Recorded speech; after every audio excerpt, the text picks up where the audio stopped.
Hello, I'm live. I'm reading out of Eyes of Horus.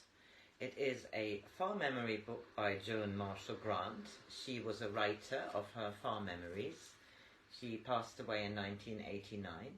And this is her life as Ra, an heir to the nomarch of the Oryx. He grows up in a corrupt land devoted to the worship of Set, the Lord of Fear. And then he joins a conspiracy known as the Eyes of Horus, and they have now had a battle, and the battle was won by the good guys. So they are now investigating where the priests lived, and they found some horrid things. And my sound went off when I was reading chapter, well, we are in part 6 now of this book, and we are reading the Tomb of SEKMET. And this is the last reading of this chapter 5. There was a little bit muted at the end of my last one, so I'm continuing from there. SEKMET is dead. She has got no more power than a dead crocodile or a drowned cat. Tomorrow you are going on a journey to a place where you will forget all the things you have learned and be taught how to be happy. You will have to wash twice a day, but you will soon get used to that. And you can eat as often as you are hungry, and sleep when you are tired.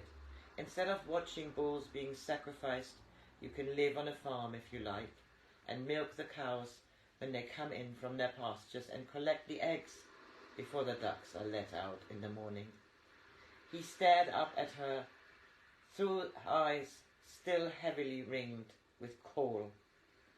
That doesn't sound like the heaven the priest promised me, where I would go if I was obedient to him all my life.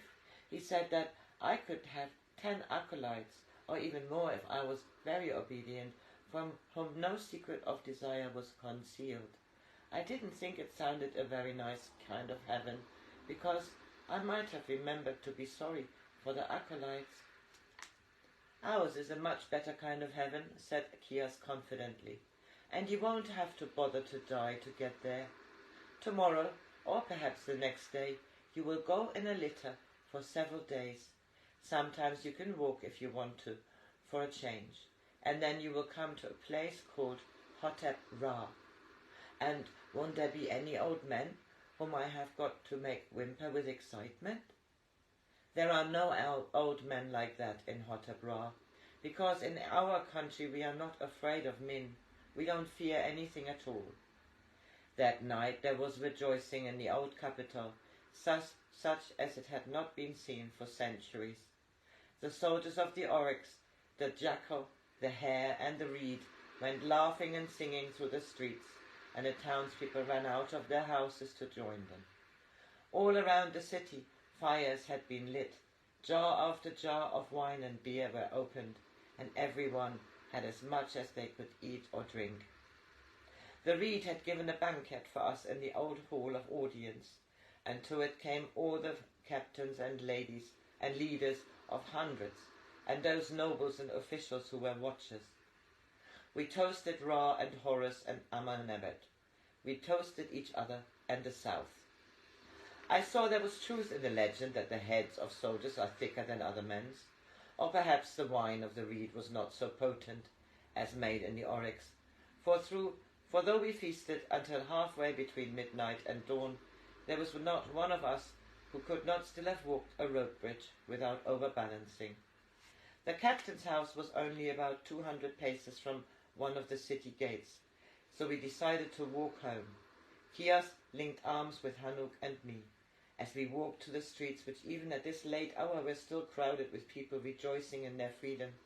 I saw a soldier whom I recognized as one of my bowmen, carrying a girl up the street.